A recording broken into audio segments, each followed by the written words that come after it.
এত দেরি? ভালোবাসার মানুষের জন্য সারা জীবন অপেক্ষা করা যায়। সেটা তো একটা যথার্থ কারণ হতে হবে।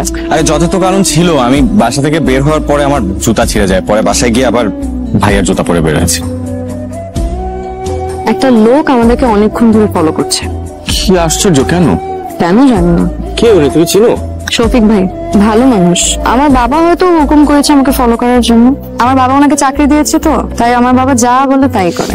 উনি যে আমাকে পছন্দ করে এমন কিছু না, কিন্তু মানে আমার বাবা ওনাকে বিয়ের জন্য অফার দিয়েছিল, উনি সাথে সাথে রাজি হয়ে যায়। কি অদ্ভুত, মানে ওনার সাথে তোমার বিয়ে ঠিক হয়েছে?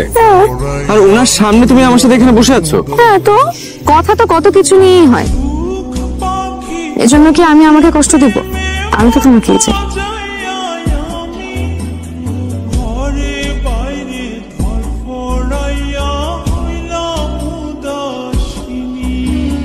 ভাইজান চাই চিনি কয় চামচ দিব? শফিক ভাইজান আছে না, উনি আবার চাই চিনি খান না, স্বাস্থ্য সচেতন। শফিক ভাইজানের কথা এখানে কোথা থেকে আসতেছে? এমনি আসতেছে।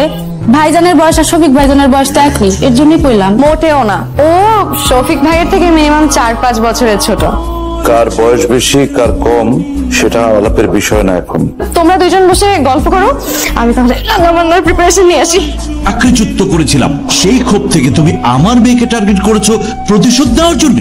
তোমার এই আশা আলতাফ চৌধুরী কখনো পূরণ হতে দেবে না, কথাটা মনে রেখো। সমস্যা কি খুব ভয়াবহ? একদম ডিরেক্ট রুমে চলে আসছো? অবশ্যই ভয়াবহ।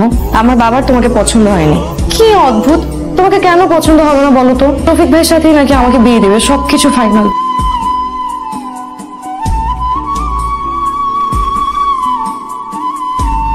আমি শফিক ভাইকে বিয়ে করব।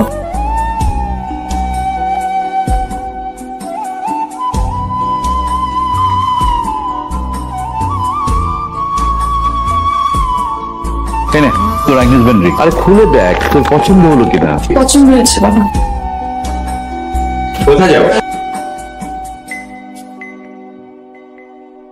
আমাকে রেখে চলে যাবে? কি সারপ্রাইজটা কেমন লাগলো? কি এত চিন্তা করতেছিস কেন? সবকিছু আলোচনা করে হয়েছে।